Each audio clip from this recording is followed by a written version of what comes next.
Wait. But did you appraise it? All right. Well, look, don't call me back until you do. I don't know. Look, don't call me back until you get it done. All right, now. Appreciate you. Hey, what's going on? Didn't see you there. It's me, Mario, the host of ATP. That's the Appraise the Phrase show. Yep, that's a me, Mario. I bet you're wondering how I got here. Let me take it back to the end of season 2. And after a successful season 2, things got kind of crazy with the Expression Appraisal team. Like this dude, Myron. Settle down, settle down. Hear the phrase. Not him starting the phrase code. Embrace the phrase. Nobody's vision is perfect. But always remember, the hindsight is 2020. Appraise the... Hold up. Man, talk about keeping up with the Joneses. And 20, well... So I tell her, to each his own. To each his own. To each his own. He retired to a resort or something. Hey, baby, money can't buy you happiness, baby, but it's damn sure buying me stuff. Money's the root of what? Must not be slinging them phrases like me, baby. Wow. And then we got Fave. And I mean, she kind of just been chilling. Nope, I talked to him about 3-5 days ago. No, yeah, I'm gonna tag him in that one picture of him drunk. That'll make him get back to me. I guess you could say she's still down to earth. I really don't know what the niggas on, to be honest. And now we're back. To me. And it was only right that I started a phrase appraisal firm. Did you know 7 out of 10 people use phrases that they have no idea what it means? That's right. That means that somebody right now is probably doing it. To claim the value of your phrase, call 1-800-APPRAISE-MY-PHRASE now. That's 1-800-APPRAISE-MY-PHRASE now. This may or may not have happened. But forget all that. We still got more work to do.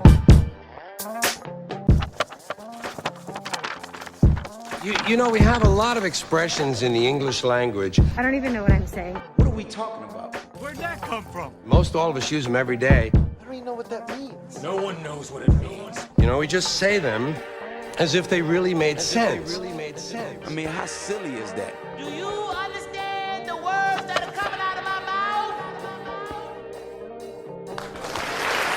What the f*** is he talking about?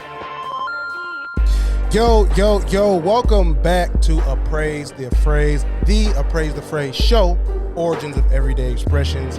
It's me, Mario. I'm geeked. I hear a small echo. I don't know whose it is, but it don't matter because I'm going to edit that out. I'm very excited to be back. It's been a minute since I heard the theme song. I haven't used it for no editing or nothing. The whole clique is here. They're smiling. Maybe you can see them. Maybe you can't. I'll figure that out too.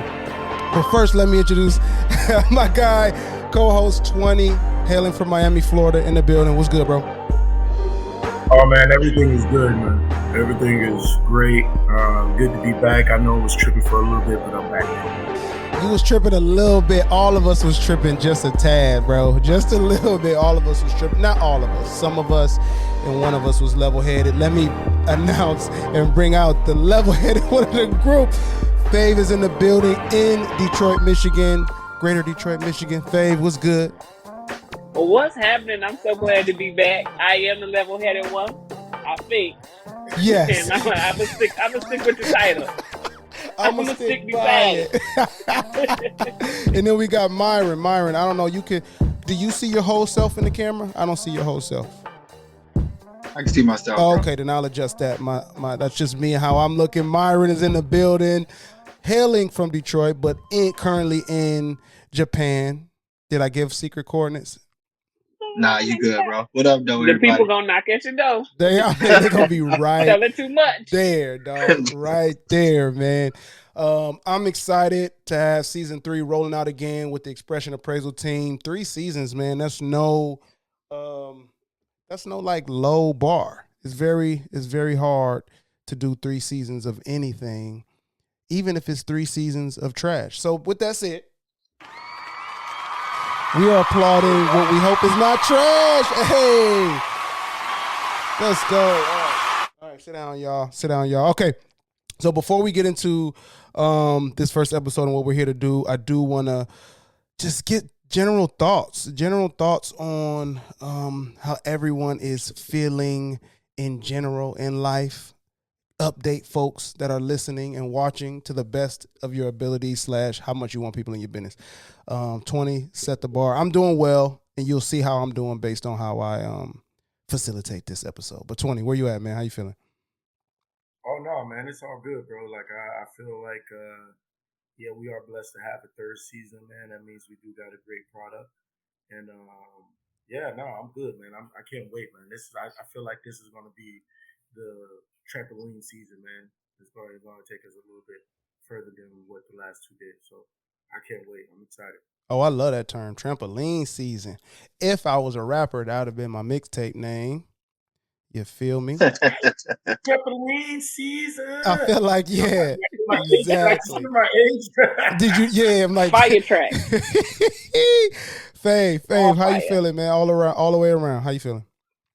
All is well. I don't have no complaints. You know, life be life, but we got to roll with the punches and make the best of it. So I'm pretty good at that. I think I've mastered that. And so I'm just making the best of stuff, man. I really don't have no complaints. That's what's up. That's love. Rolling with the punches is actually, I was talking to somebody else offline, and they said that a couple times in text. I'm like, we going to do that one. So gotcha. Yeah. I like it, but I'm glad you are. I'm glad that life is good. Despite, you know what, if I could humbly skip Myron, yo, you know what, I've been getting a lot of people just coming up to me and giving me phrases, bro, to the point where I'm like, I'm more than that. You know what I'm saying? Like, don't just come up to me and talk to me and give me phrases, man. But it's good, man. It shows that everybody is connecting with us and they catching on too. I hope I just B-rabbited Myron, so he ain't got nothing to say. He got nothing to say. Well, I mean, I'm going to give Myron a chance. It is his right. It is his Appraise the Phrase Special Appraisal Team right. So, Myron, how are you feeling, bro, all around? I know it's also early in the morning / late at night, depending on what type of time you on. What time is it there? What time is it there? It's about to be 1:30 a.m. here. Sunday morning. Yeah. Oh. Mm-hmm. No, but I'm unfortunately for 20, I'm feeling pretty good. You know, like I know he praying on my downfall, but unfortunately, it ain't came yet. So you know, I'm taking it every day, one day at a time. You know, I'm blessed to be out here with y'all. I'm excited. So glad. Thank y'all for having me. Of course, we could not have you with all that was going on. You know what I mean? Everybody was beating down the block for more Myron. We saw you took that to heart. All right, let's get into the episode today. As usual, last time you saw all of us together, we were starting the season 2 GOAT Phrase Championship Tournament. So as usual, and by usual I mean the second time we have episode 1 of a new season, we're gonna finish up that GOAT Phrase Tournament. So we got the top 8 phrases and those matchups based on engagement, voting, viewer, listener voting. So we did social media, we did YouTube, and we came up with numbers, man, and it actually worked out. We also, 20 and I, did our first visual version of the tournament, and we got a little bit of fatigue from it, but it worked out well. It worked out well. Yeah, it's a lot of shows, dog. Hey, you don't realize how much 20 goddamn phrases is until you try to appraise them all. Exactly. You're like, damn, together? You put them all together? This is obnoxious. This is like one of those like burgers that have a lot of things that you like on it at once. And you're like, oh, in the picture, this is cool. Even while I'm at the restaurant, this is cool. When you put it in front of me, this is obnoxious. It's a lot. Not so much. I like every single thing on the burger, but I would rather not have this burger. There's too many damn patties for this burger, man. Too many patties. Exactly. All right, let's get into it. So what we're going to do, we're going to talk about how we got here. How did we get to the top 8 phrases? So we had 2 rounds before we hit this. What we have is round 3. We're controlling round 3 and beyond, okay, because we are the experts. But we gave round 1 and round 2 to the people. So let me just update where we are, how we got here. Y'all can feel free to jump in as you hear things. I may throw some things out there to get specific feedback from y'all, but as you hear it, let me know what you're feeling in. So round 1, the first matchup, number 22, the tables have turned, which was 22, only because it was unranked by the time we did the ratings, but would have ended up 22 anyway. So interesting enough, the tables have turned versus number 11, Baby Mama. And the tables have turned, beat out Baby Mama by 83%. So everybody was rocking with the tables have turned. Not many people were rocking with Baby Mama. Okay. And then our second matchup was number 21, Tell Me Who You're With, versus number 12, An Eye for an Eye. Then Eye for an Eye came out with an even bigger dub with 90% of the votes. Then we got our third matchup. That was number 20, The Pot Calling the Kettle Black, versus number 13, The Only Way Out Is Through. This one was a bit tighter, with The Only Way Out Is Through coming up with 58% of the votes.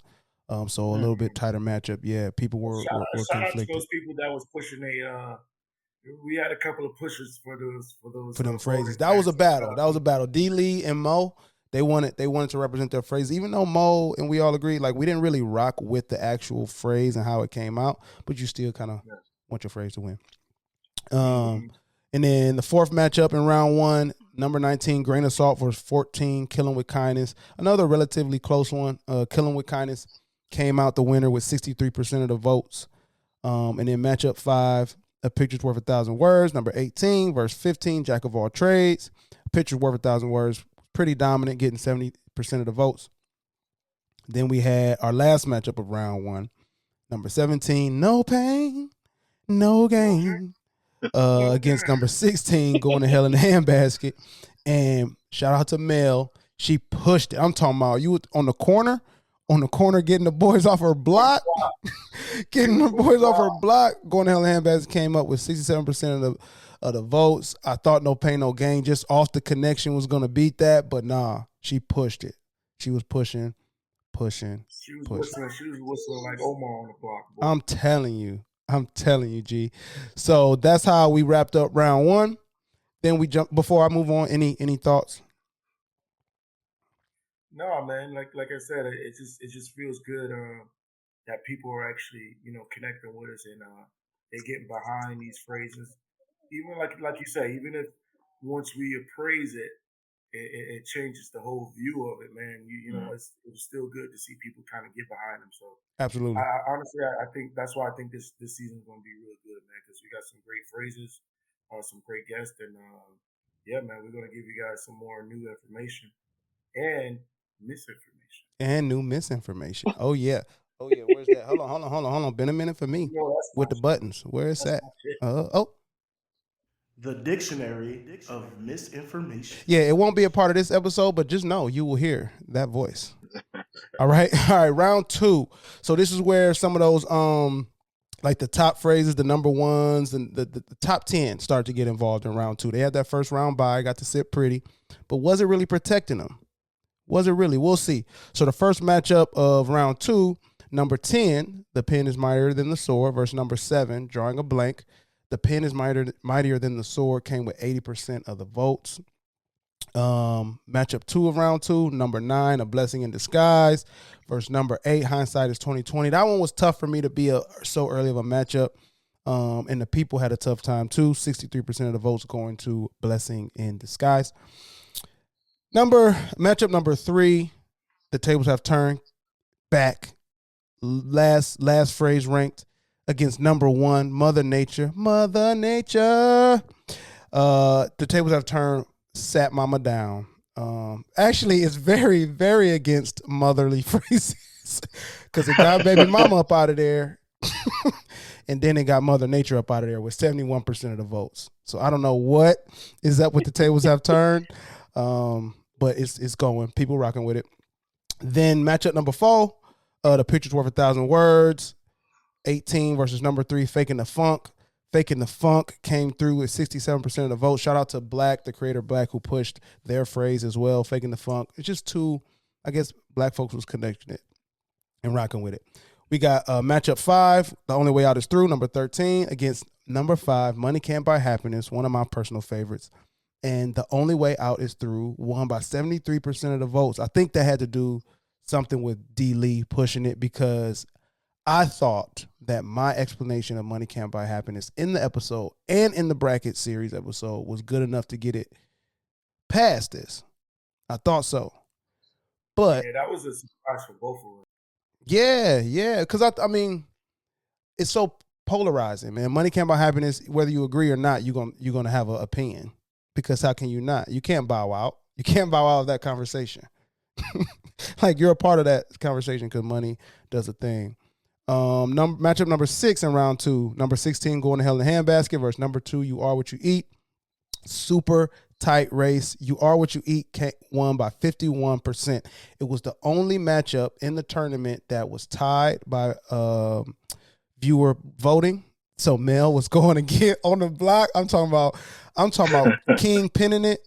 But You Are What You Eat, because it was number 2, it got the tie break, just being a higher ranked phrase. So that's how we went with the tie break, just so it wasn't it was based on the ranking it had. So it was kind of like a little biased, but the least biased, you know what I'm saying, with picking of the winner. So You Are What You Eat only beat Going to Hell in a Handbasket because it was number 2. They both had equal amount of votes. Matchup 7 of round 2, Killing with Kindness, number 14, against number 4, Ignorance is Bliss. People agree that ignorance is bliss because that won by 71% of the votes. They would rather be ignorant than kill with kindness. And then matchup, yeah, which we could probably do at some point, a whole sub show of like figuring out why people psychologically voted the way they voted. Like, that could be a whole little sub series of like, what's up with society, G? Season 3 gonna have some killers, dog. Hey, listen, we got the evolution of this Appraise the Phrase thing, because for real, people chop this, and we gotta know why. We gotta know why a little bit more. Right now, we got the what. We don't have the why. And then the last matchup of round 2, number 12, An Eye for an Eye against number 6, Don't Toot Your Own Horn. Again, another one, Don't Toot Your Own Horn, which the don't is in parentheses for me because, you know, the phrase can go either way, but the don't leads because based on his history, most of it is don't. The only folks that said do were white folks that was already in power because they said who else can toot it. So usually folks in power are telling the underprivileged to don't toot. Don't be excited about the shit you do so we can keep stepping on your neck. So I guess people, that's working because Eye for an Eye, getting their shit back, getting their lick back, won over talking good about themselves with 57% of the votes. Okay. So that brings us to today. And as you noticed, or if you observed, if you didn't, I'm going to call it out. Myron was last in all the things, the catch up, the check in. So we're going to make Myron first here to get the first analysis of round 3. Matchup 1 of round 3. Myron, are you ready? Let's go. All right. So you are taking on number 2, You Are What You Eat, versus number 9, A Blessing in Disguise. Now, before I dig deep, don't reveal it, but do you have a leaning between You Are What You Eat and Blessing in Disguise? Do you already have a biased leaning going into this matchup? Absolutely, yeah, I do. Like strong? It's pretty strong. All right, here we go. Let's see if we can dig this out. Okay, so the definition of You Are What You Eat, just to keep shit straight, is to be fit and healthy, you need to eat good food. Okay? So you got a phrase that's telling folks to be fit and healthy, you need to eat good food, versus the definition of blessing in disguise. And we did just, at this time in season 2, which we shifted in season 3, you'll see in upcoming episodes, we found out that Webster's dictionary, Webster's is any printed dictionary is a Webster's dictionary, right? So I was relying on Webster's dictionary until I learned about this. So we only got one definition for these things. Season 3, we pulling out all the definitions we can find because we got to get to it. Yeah. So anyways, Webster's saying You Are What You Eat, to be fit and healthy, you need to eat good food. Blessing in disguise, Webster says, an apparent misfortune that eventually has good results. Okay? Yeah. So now, Myron, which definition are you rocking with a little harder? Okay? Which one? A blessing in disguise. Why? Absolutely. Why? I mean, it just resonates more with me. Period. The definition and what I always thought it meant in the first place. It matches up perfectly. Okay. Like So I had no. Go ahead. I'm sorry. No. Is it that the definition is better for what the phrase means to you, or is it personally I like the definition better? I need that clear. No, the former. The definition is perfect for what it means to me. Got it. Okay, that's how you grade. Yeah. Okay, cool. Yeah. All right, let's get some origin summary in here before you make a choice. All right, and we're gonna stamp your choice. So the origin, let's get a summary of You Are What You Eat. First, it started off with a German gastronomer. A gastronomer is a fancy word for a food snob. They look at food in a way of like science. He said, tell me what you eat and I will tell you what you are. Okay. And then another German anthropologist who was not specifically into food, but anthropology and the way studying humans and stuff. He added a Christianity spirituality spin to it by saying a man is what he eats. Then the Americans came, and there was an American nutritionist who created the catabolic diet that still kind of lingers today. And he wrote a book titled You Are What You Eat. And it had moderate success. He had a radio show, kept saying it, You Are What You Eat. People started to, radio was becoming very big then as far as entertainment. And then the hippies blew it up in the 60s. Because the hippies, right? What's your thoughts on that, man? What did you what are your feelings on the history and the origin of You Are What You Eat? You complete transparency? Yes. I don't care, bro. That's solid. I'll be honest with you because I mean, like it makes sense, but at the same time, I know people that eat trash are some of the fittest people on this earth, and I know people that got their diet down to a science, and it just does nothing for them. So I mean, the origin is all good. The phrase is the phrase, but when I take that and I try to apply it to everyday life, it just don't hit that well for me. So, All right. Well, let me see what the hell you think about Blessing in Disguise origin, since you don't care about nothing. So it started off as a hymn, and it said, "Since all the downward tracks of time, written by an English clergyman." So he was in England. And then it was printed as a pro-Confederate cartoon, naming the losses that the Confederates had in the Civil War as a blessing in disguise, because they lost so much they had to retreat. If they had won, they would have walked into a bigger mess. So like that first loss made them retreat, and actually, I mean, they ended up losing anyways, but at the time, they was like, whoo, we're able to stay in this war. So they said that was a blessing in disguise. It was printed in a British medical journal to imply that critical injuries that someone has that lead to medical breakthroughs are blessings in disguise. And in that episode, me, 20, and Dre, shout out to Dre, by the way, schedule's super busy. He sends love. We send love to him. But that cross international, just hard. But we brought up Henrietta Lacks, and how they was like, hey, we don't know what happened between getting her in the hospital and her not being in the hospital no more. But once she wasn't in the hospital no more, we found a cure for something using her blood cells that her family gets no kickback on. So that's where that episode went. So what does that make you feel? How do you feel about the origin of Blessing in Disguise, Myron? I mean, that sucks, right? Because it does. Using the Confederacy and that being the origin of it does give me conflicted feelings. Mm-hmm. So, I mean, but all right, so what we choosing? What's moving on to the next round and why? For why? Blessing in disguise. Okay. Again, because it just resonates with me more. When I hear that phrase, I can point to so many moments in my life. Let's hear it. where I had opportunities that I wasn't able to capitalize on, and I was disappointed. But like immediately after, a better opportunity presented itself that wouldn't have been available had I got that last opportunity. Can I ask a question? So, Can I ask a question? Go ahead, bro.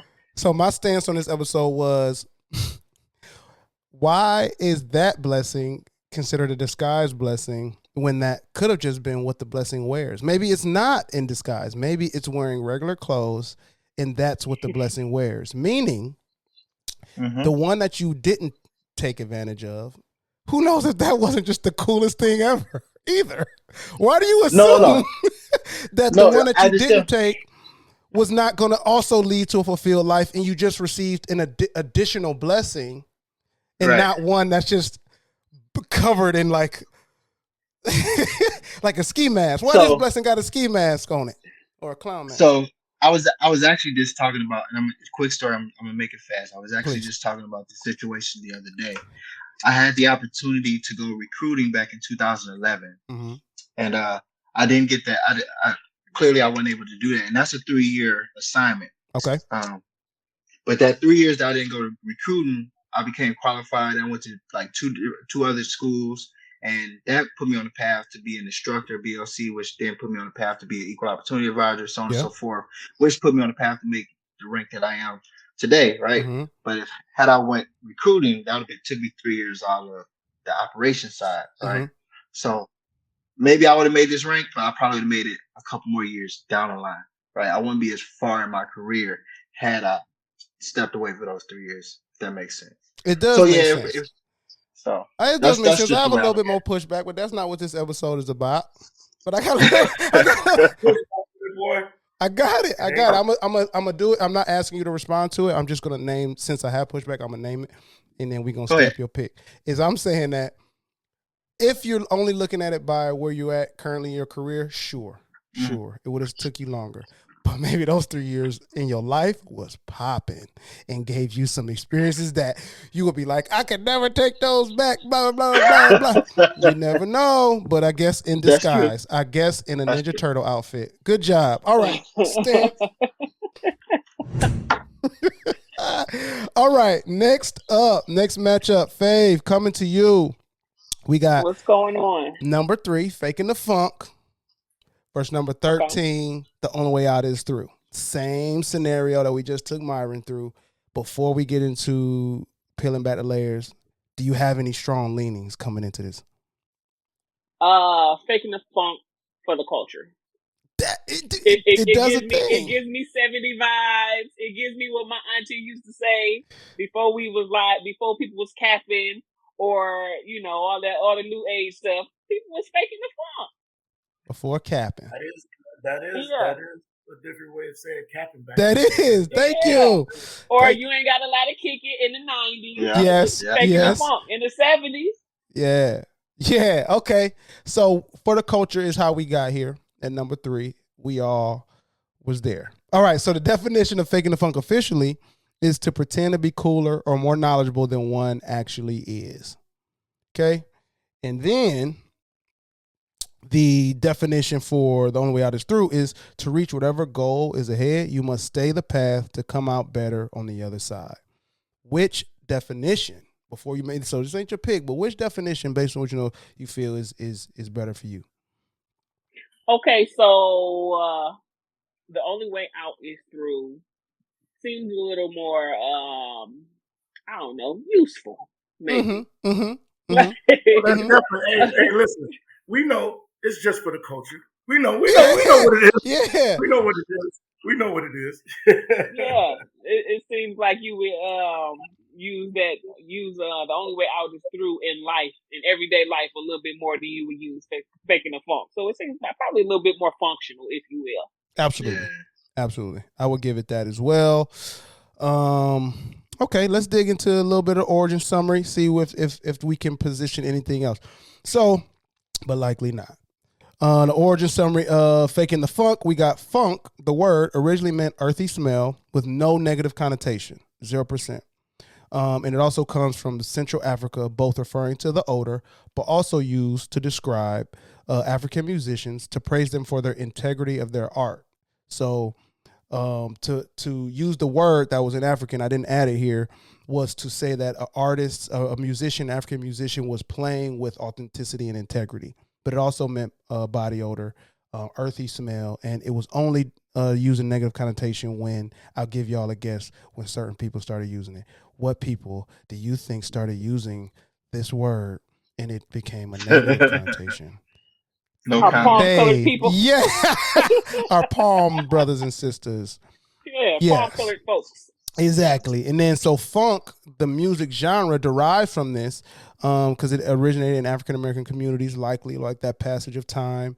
And then in the mid 1960s, and then Faking the Funk as a phrase was a single by hip hop group Main Source that was on the soundtrack to White Man Can't Jump. So it was like part of the campaign, very big. It was released in 1992 and it just stuck there. And then The Only Way Out Is Through. The summary there is the quote originated in Dante's Inferno, one of the most prominent novels ever in the history of noveling. And where Virgil said to Dante that what did he say? The way out is the way in, when Dante was asking Virgil, how do we get out of here? And they was going through hell trying to get to heaven. And then it was referenced in Shakespeare's Macbeth. And then it was cemented culturally by one of the most beloved poets in all of poetry, but definitely American poetry, Robert Frost, in a poem called Servant to Servant, where it was about a woman who like envied her neighbor free life. Like she was devoted wife, had no complaints about her man, but that just she was devoted, and the other woman who's forgot if their spouse passed or whatever, she just lived freely. And then she was like, I guess the only way to get to that life is to keep living my life. So with those origins, anything switch up for you, Fave? Any thoughts behind that? The only way out is through. That was kind of threw off by the Dante Inferno reference. Really, to me, it has like a philosophical thing, right? Like in life, the only way you get out of whatever you're in right now is to keep living, essentially, right? And so, it didn't really change anything because I'm gonna stick beside Faking the Funk. I just like it better because I do. But those are really interesting origins, and I don't know if I necessarily agree with how we use the only way out is through today, like versus the origin versus how we use it today. Like it's a little different to me.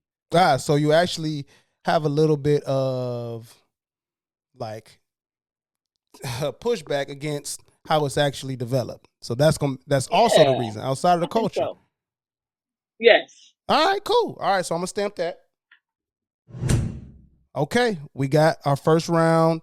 Our second matchup of round 3 situated. Faking the Funk. You move on, and I think we're okay with that. We won't get thoughts about that for a minute. All right, 20. You ready? Oh yeah. Let's do it. So we got for you number 10. The pen. Oh yeah. The pen is mightier than the sword. Verse number 22. The tables have turned. Again, same deal. Hey, listen, man. If y'all go back and watch the archives, I've been pushing this from the first show of the tournament. Yeah. And so I'm gonna lean heavy on one of these. Excellent. Without giving it away. Let's get into it. Let's see if the people can remember. So let's go to pen is mightier than a sword. The definition for that is writing is more effective than military power or violence. Then we got 22, the tables have turned, and that is to reverse one's position relative to someone else, especially by turning in position of a position of disadvantage into one of advantage. Thoughts on the defs, man? Compare the definitions. Which definition hitting harder? Oh, me personally, man. Like I say, when them tables turn, they be turning. Cool. You know what I'm saying? When them tables turn, they be One turning. thing about them tables, they gonna spin it up. One thing for sure, two things for certain. The table's gonna be turning. Them bitches gonna turn. Yeah, they gonna rotate. Okay. And I want to feel if I could remember correctly, Mario. Mm-hmm. We the actual, like, I want to say the origin, or it really wasn't hitting as hard as we thought it would. Right. but just the development and the evolution of the phrase made it stronger and stronger and stronger and stronger. So like no. When it comes back to the origin, it might be a little more weaker, but just when them tables is turning, dog, ooh, it's a beautiful thing. This is one, bro, where similar, like I think we're starting to parse out a little bit that this is one of those ones that how it connects to people in their day-to-day life. Right. Whether emotionally or practically, it's gonna do something more than where it come from. All right, so let's figure that out. Let's see. Let's confirm that. So the pen is mightier than the sword. Let's summarize where this came from. So from the Greek playwright Euripides to the Assyrian sage Ahikar. So very prominent people believe this. This is both from BCE, so before Christ was hung. And then a personal scribe and advisor to Akbar the Great also wrote this down, probably for him, said by Akbar the Great, or they were in conversation. And then this went all the way to the French Emperor Napoleon Bonaparte. We know what Napoleon was on, very small guy, so he caused problems with this. The pen is mightier than the sword. And then officially coined by English author Edward Bulwer Lytton, who wrote The Conspiracy, which is about the main villain of the Three Musketeers. He's a French politician, like mixed between politician and the Catholicism. I forget what those are called. Cardinal. So this cardinal, who was a real person, is the bad guy in Three Musketeers, like who they're actually trying to stop. So he wrote that, The Conspiracy, where the story is about, and then he uses the pen is mightier than the sword over and over to show how people in power did that. Then we got the origin of the tables have turned. Let's see if 20 was right, if his memory served him correct. The first appearance was in The Writing of the Widows, a 1612 comedy by the poet and playwright George Chapman. And it was a wild, wild story with brothers and women's and tricking people and lying to people and having fun with people. Very, very weird. And the tables turned in that story a lot. And then it showed up a few decades later in a sermon delivered by Bishop Robert Sanderson in 1648.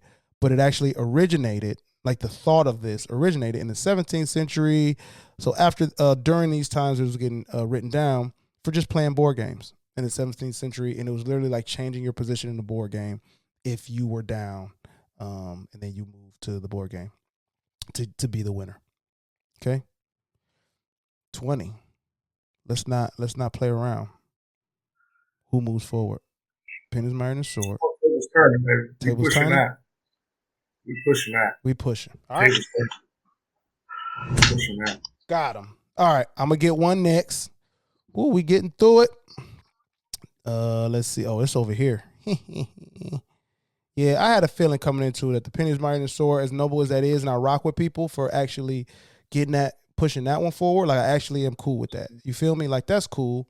I'm glad people rock with it. But yeah, come on, like practicality, like you're living in a world where the pen is mightier than the sword, but you get to control or be a part of closer, like the tables turning. I feel like only people that can't fight really like that phrase. So. So you think people that got the muscle is not even worried about the pen?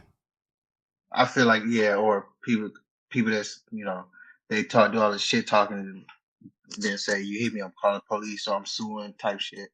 Those people, they like that phrase. I agree, actually, in ways. All right, I'm going to get us on the next train to Georgia. So I got number 4, Ignorance is Bliss, verse number 12, I-49. This one's tough for me off top. I'm dead center right now. I'm just going to be honest. So this is going to be in real time. So the definition for ignorance is bliss is if one is unaware of an unpleasant fact or situation, one cannot be troubled by it. And then the definition for eye for an eye, people should be punished according to the way in which they offended. The definition, based on the definition, choose it correctly now. I'm gonna need you to choose this one correctly. Hey, now this nigga standing up. If you have watched any episodes, you know where ignorance is bliss lies on 20's radar. It is the phrase. It is the phrase of the hour. No, Hey, I listen. do. Based on definitions, I think ignorance is bliss is better because it plays out a little bit more true to form to the phrase because there's only so much you can eye for an eye that's like super apparent. You feel what I'm saying? Even though the principle is there, like ignorance is bliss. Literally, like if I don't know, you ain't got me worried about it. Like you can see that happening for better or worse in people. Eye for an eye, like unless it's literally the thing. You know what I'm saying? But some people say like if you stole something, your hand gets cut off, which is not the same actually. Eye for eye, like you're supposed to steal the thing back or something. That, you know what I'm saying? So even though it makes sense and people go with it, it's harder to actually follow through based on the definition. So I'm going to lean in. Ignorance is bliss. Took the lead just now. Let me go with the origins. I think I remember because I wrote these, but I'm going to read it anyway. So ignorance is bliss started off in Latin. The Latin writer Publius Serius, who was in knowing nothing, life is most delightful. That was like one of his things.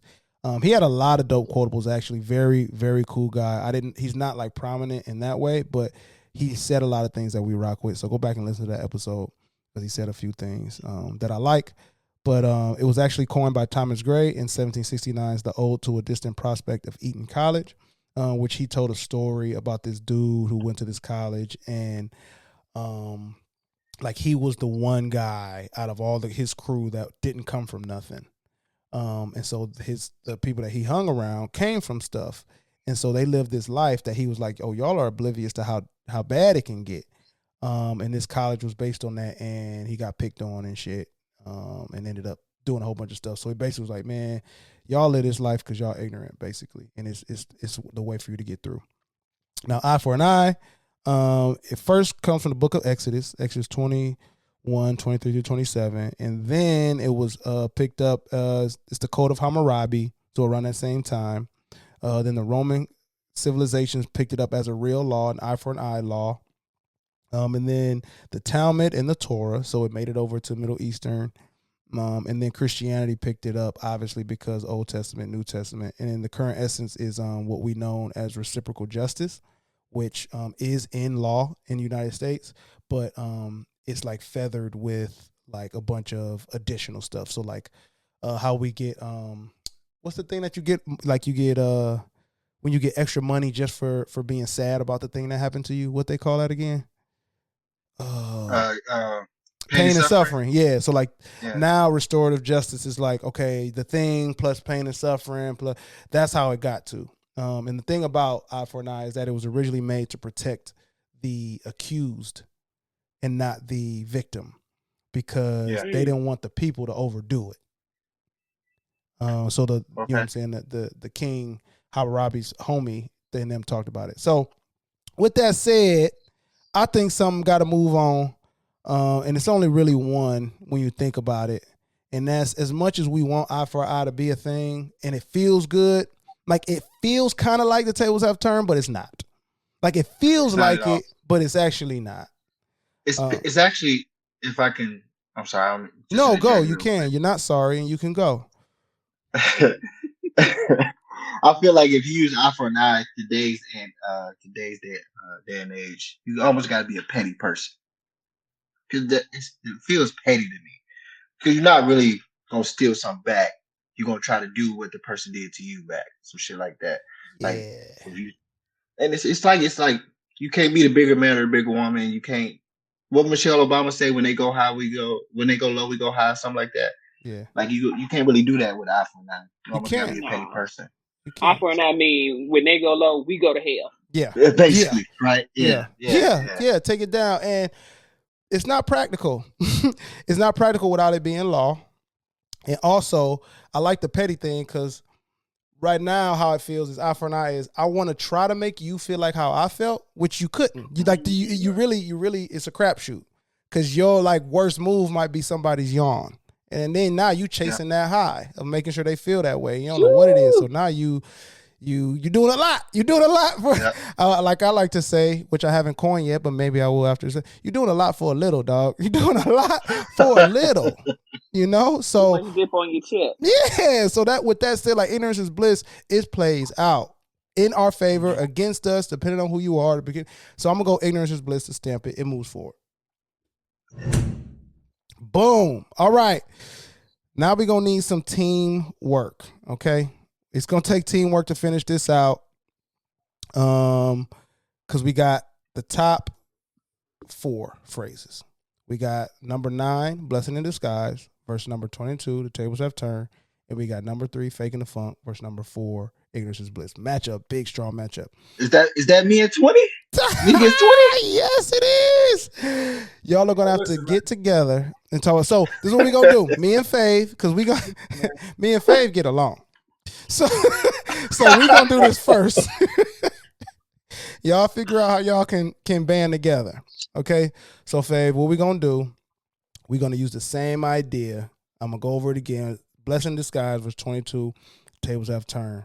Okay? Right now, how you feeling about blessing in disguise, verse tables have turned? Like, just off top, leaning towards one way or another. Come on, Fab. Ooh, I don't know. I've known you longer. No, well, hold on. They don't even got nothing to do with you. Right. Let me see. I'm really leaning toward blessing in disguise. Oh, you gotta tell me why. Because it resonates more. It's really for the same reason Myron chose it. It resonates more. You can, go through a thing and, it'd be kind of the worst thing in the moment. But further down the line, or like example, somebody getting laid off. You got laid off and you pissed and you upset and you don't know what you're gonna do. And then here come a job offering you 10 times what you was making at the other job. It really was a blessing in disguise. I think that one resonates with me just a little bit more. Here's my thing with blessing in disguise. Mario, I'm with you. You ready? I can do this with every single thing. I can do this with every single blessing in disguise. Let's go.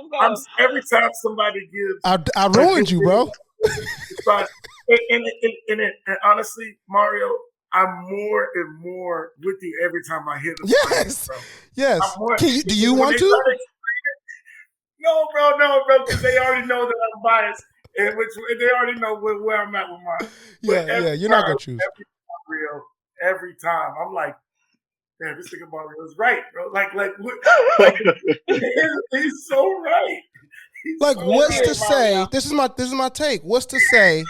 Like, are you saying when you say that a person, not you, Faye, as a person saying that I would have not gotten offered the job if I had the job? I don't know. Maybe they poaching. 2, would you have not considered it? Well, like the salary likely was the same. They coming at you. They coming. I don't see how the one blessing is connected to the down thing. Like, why are those two? Why isn't it just a blessing? Like, that's my only take. Like, and here's why I think it's important, which I said on the episode, is because then we kind of skip blessings because blessing in disguise, I feel like is an addictive feeling. Like, wait for the bad to get to the good. And I'm like, I hate that. I hate that for people. Like, mostly just blessings are popping off, and you can use that juice, that energy to say, I'm going to go get my next one and my next one. I feel you. I feel the resilience of blessing in disguise. I really feel it. But for me, go ahead, Myron. I think it's more about trigger points, right? Mm-hmm. I get what you're saying because you make a really good point. I know. So I was watching a Warriors game today, right? I know. And hear me out. I was watching a Warriors game today, right? Mm-hmm. And apparently Domantas Sabonis is the Kings' best player. But whenever he's on the court, the Warriors are kicking the Kings' ass. But for some reason, Mike Brown feels like he has to play Domantas Sabonis. Mm-hmm. Domantas Sabonis fouls out. The Kings go on a run. Is that not a blessing in disguise for the Kings? No, not to me. No. Why? Because using your logic, he's not considering taking DeMontis out at all. So the Kings probably lose this game. So him falling out looks like it could be bad for the Kings. When in turn it actually turned out to be good for him, right? I don't know. That's literally that's what happened is what I'm saying though. That's that blessing in disguise. But what you're saying is which is the blessing in disguise? Which is again, I'm focusing on the blessing being in disguise now. Like, follow me. Not circumstance. Yeah, like I'm going with the blessing in disguise. Is the win with Sabonis out the blessing in disguise, or is him falling out the blessing in disguise? Him falling out is a blessing in disguise. How? That's what I'm saying. Yeah. How?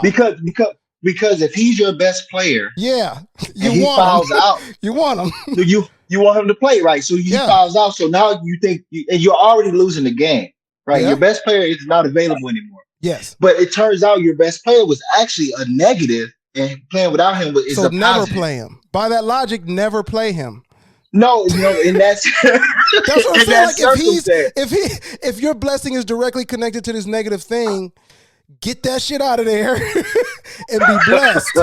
You got a problem with the disguise part. I do. The blessings are all there. God is dapping us up with blessings, and He's like, I didn't dress it up to trick you. That's how I feel. Like I didn't make it so hard for you to see. This just a blessing. This just what a blessing wears. Like He just wears the big. Because if he would have found out, and they lost, then where's that blessing? It's not the same blessing. It's not a blessing. That's why it's a blessing in disguise, though, bro. That's what I'm saying. Because you saying the dressing up, it was dressed up. What was dressed up? You are not. Go ahead. Him having to come out the game was dressed up with him being fouled out, right? But you don't recognize that because how it's dressed up. Like You're we don't saying, know. No, okay, they don't know. Understand. I'm disagreeing. So here we go. I understand it, and I will say it back to you to show that I understand, and then I will say what I disagree with. I understand that the point, the win is actually the blessing. You're counting the win as the blessing. I want you to know that. Right. Tracking. Right. Yeah. But so you're saying that they were not going to win if he didn't foul out. They were not. Yes. Correct. That's circumstantial. That's circumstantial, bro. Like then they can't. Then having him at all is a net negative. Having him at all is a net negative. If he has to foul out for that blessing to occur, for the win, which is the blessing, for the win to occur, he has to foul out. Okay. No. I think I understand. I see where the disconnect. And I know where you're about to go, but I want to be arguing. And then I see where the disconnect with us. I see where the disconnect is. I'm isolating it, and you're doing more of a holistic. Because I get it. I mean, that's what Mario doing a deep dive. Yes, I'm like, he is. If they're connected, then. And I'm saying sever that connection, dog. Like that's all I'm saying. Like if we, why does that connection need to be? You just won, and that's a blessing. You just won. I don't know if you would have won or lost without this nigga, but you just won, and that's a blessing. It just feels like a coping mechanism. Yes, it does. Like, what do you mean? You did not need him to foul out to win. You did not need that for your blessing, did you? If I didn't get fired, I'd still be at this job. But since I got fired and I got something better. It's a blessing. And this guy,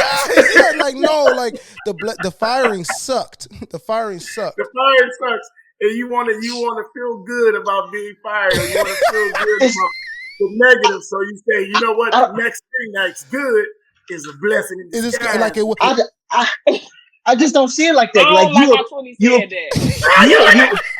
No, because because it's blessing in disguise. That thing was the tone. No, because goddamn tone.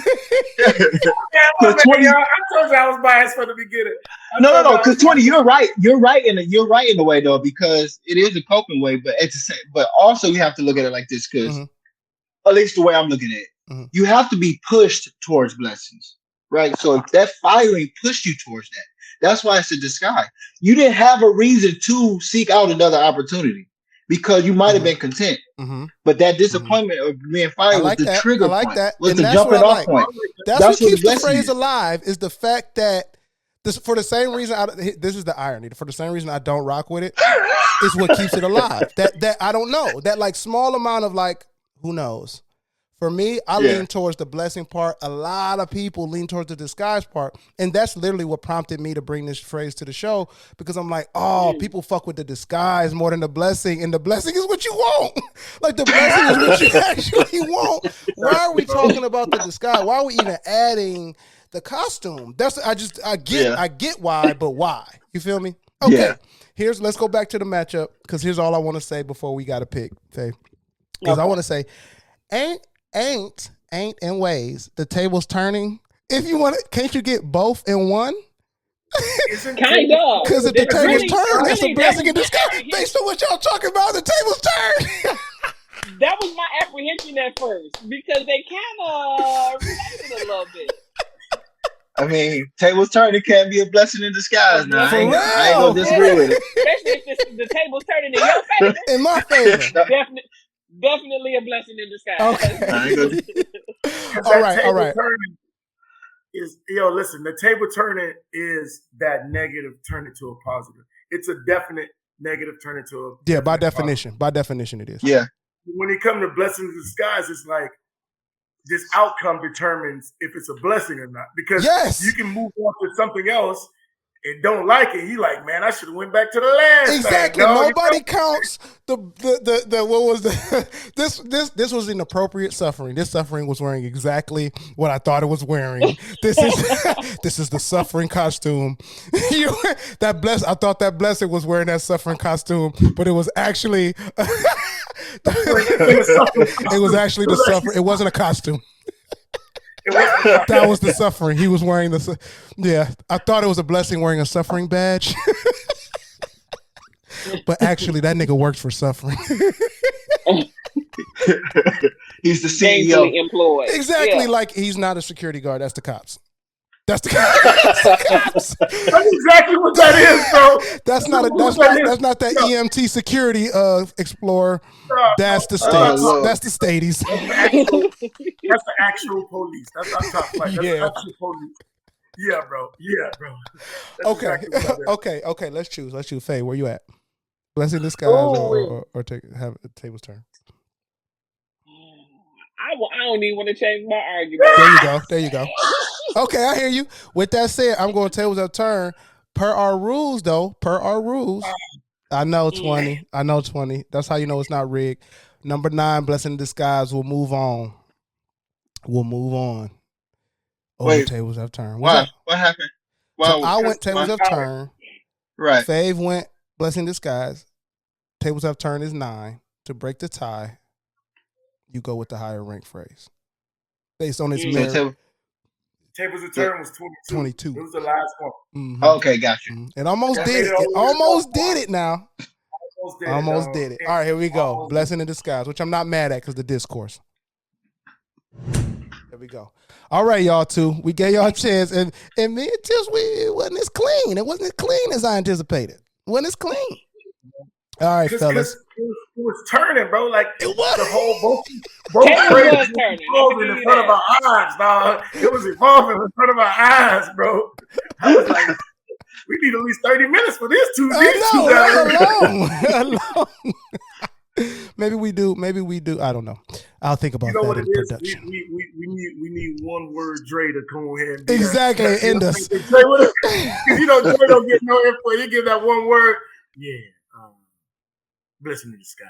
That's what it is. That's what because sickness. You don't argue. Okay. You don't do none of that. Yeah, he just stays down. Stays down. All right, y'all. Give me. Shout out to Dre, man. He's doing good things. Okay, Myron 20. Number 3, faking the funk. Verse 4, ignorance is bliss. I know 20 has a leaning, so I'm going to go straight to Myron. Do you have a leaning? You don't have to reveal it. Yeah. But you have a leaning between the two. I got a leaning. Okay. Yeah, okay. We setting it up. Based on definitions alone. Here we go. Again, based on definitions alone.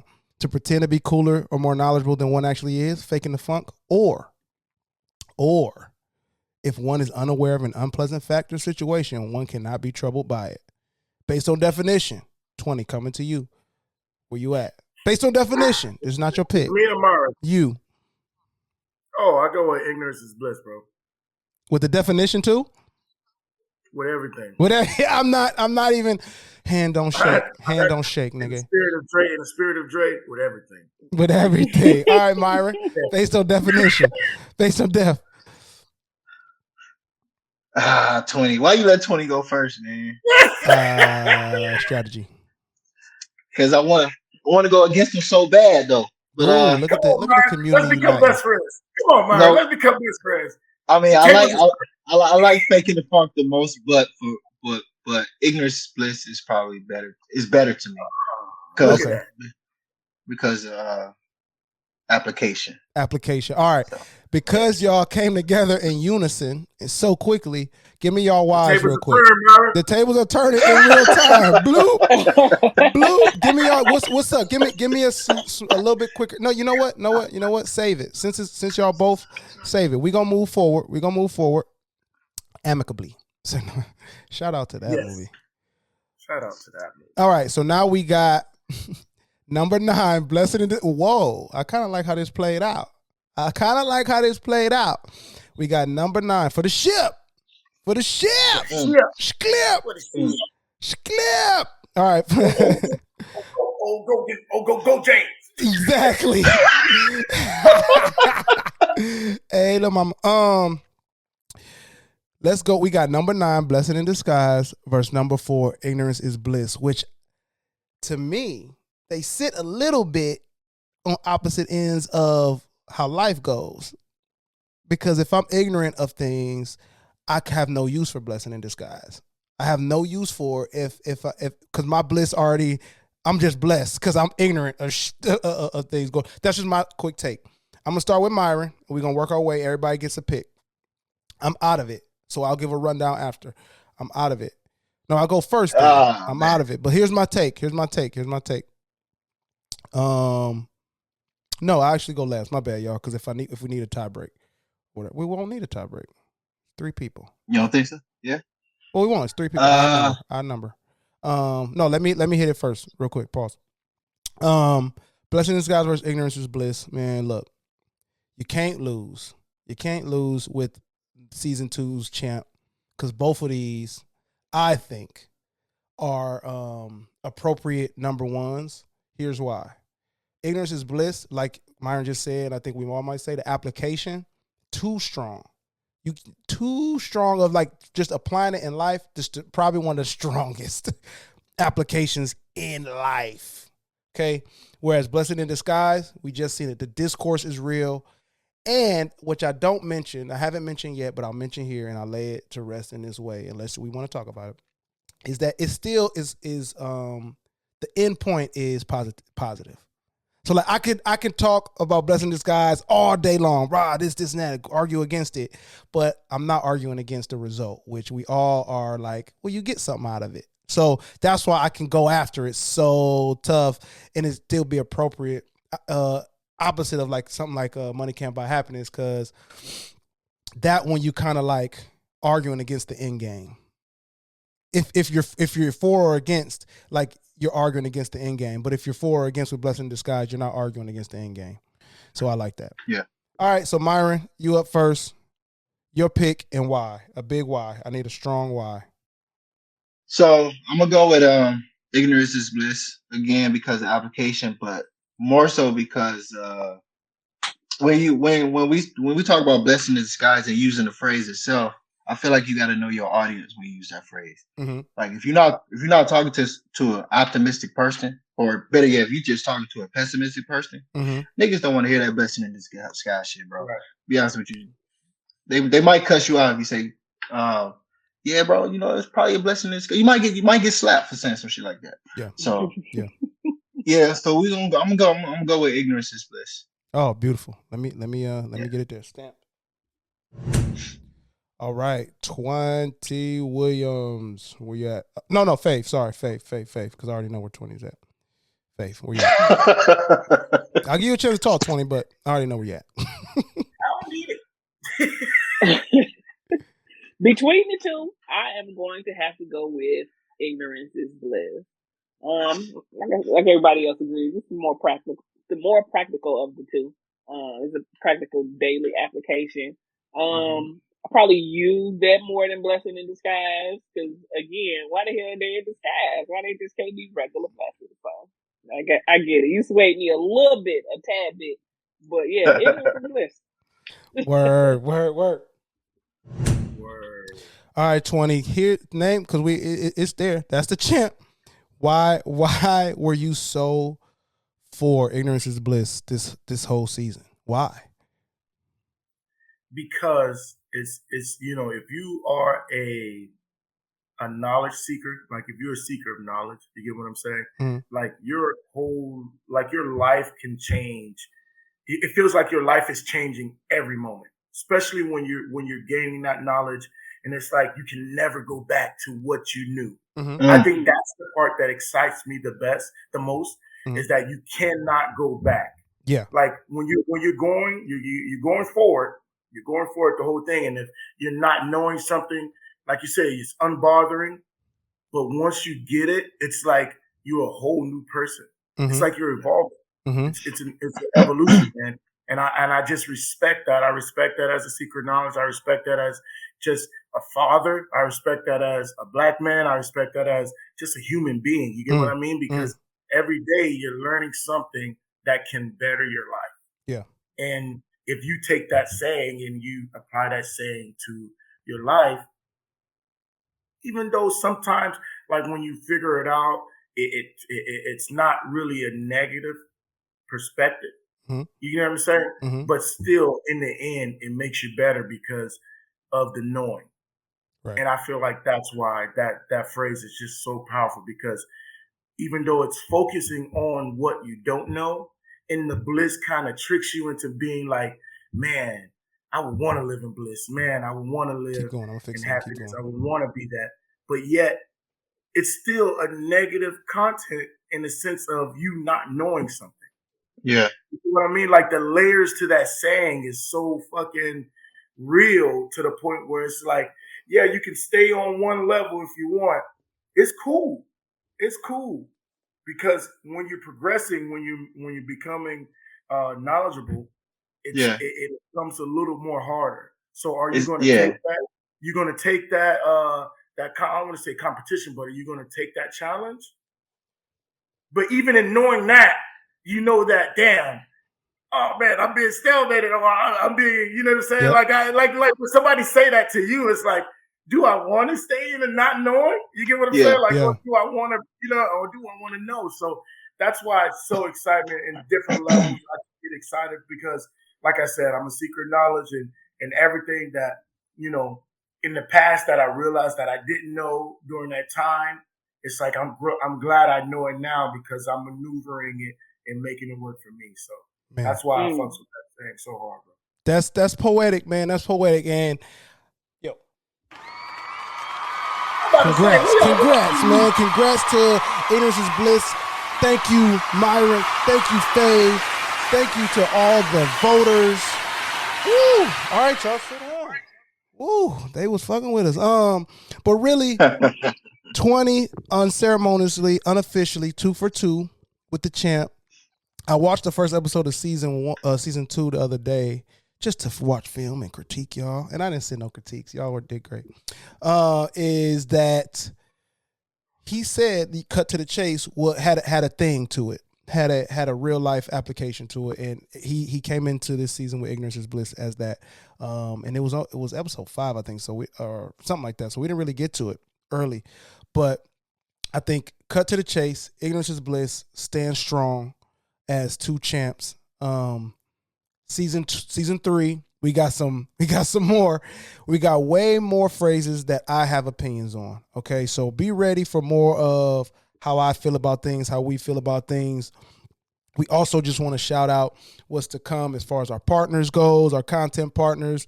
So be on the lookout for more of that, more of the library, more of Sight the Scene, a couple more productions from in-house, the power of language and language arts. Be on the lookout for our Raise the Bar initiative. We're really just trying to do the thing and do the thing well. We're going to get on the ground. We're going to come see some of y'all. And stay locked in for season 3. You will see the Expression Appraisal team back together on a few episodes. And we're going to keep this thing moving. Final words going around the circle. Myron, final words before we get out of here. Hey, I just want to say thank y'all for having me on. I'm excited for this season. I'm excited for everything we got going, what y'all got going on. I wish I could travel with y'all, but I'll be back in the States sooner than y'all know. Yeah. Cool. I appreciate that John Bourne message. I'll be back sooner than y'all know. Appreciate that. Fave. This is a good show. This is a good time, like always. I certainly appreciate y'all, having me, and I'm looking forward to what's to come. Looking forward to the future for sure. Yes. 20. So I'm gonna get a bigger pad. And I'm gonna get like some whatever, like it's near and dear to y'all's hearts that says y'all name, and I'll get that recorded. Mm-hmm. Give me halfway through season 3. All right, 20, go ahead. Yeah, you know what? Honestly, this season, I would say, okay, let me trot back to last season for a little bit too as well, man. The growth that all of us did last season, you can kind of see it today.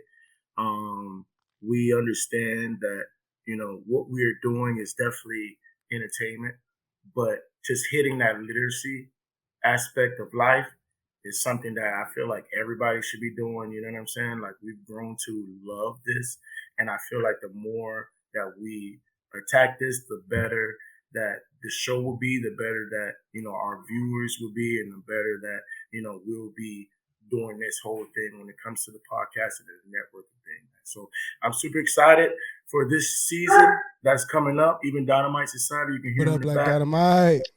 I was wondering if he accepted the invite. He did. Yeah, so he's a favorite, bro. He wants to be on camera all the time. But anyway, I'm super excited, man. I can't wait to kind of like get the season going so we can go ahead and learn a little bit more and show you guys that what we're learning and help you guys grow and be the people that you want to be inside. You know what I'm saying? That's pretty much why we do this. Yeah, for sure. I want to thank the Underdog Podcast Network. I want to thank everybody that contributed to the show, the openers, the rollouts, everything. So shout out to them. You'll see them in the credits as well. You can find us on Apple Podcasts, Google Podcasts, Spotify, YouTube for the visuals. It's growing. Continue to look out for the Appraise the Phrase YouTube channel as well. That's where you see all our partner content. Go to the website, appraisethephrase.com for on-the-ground events, our literacy initiative, and just what we're doing in general. Thank you all. Thank you for hanging with us for season 2. Thank you for fucking with us during the gap. We are back. More episodes to come. And remember, the tagline's the same. That value is in the eye of the appraiser. We will see you next week. Yeah,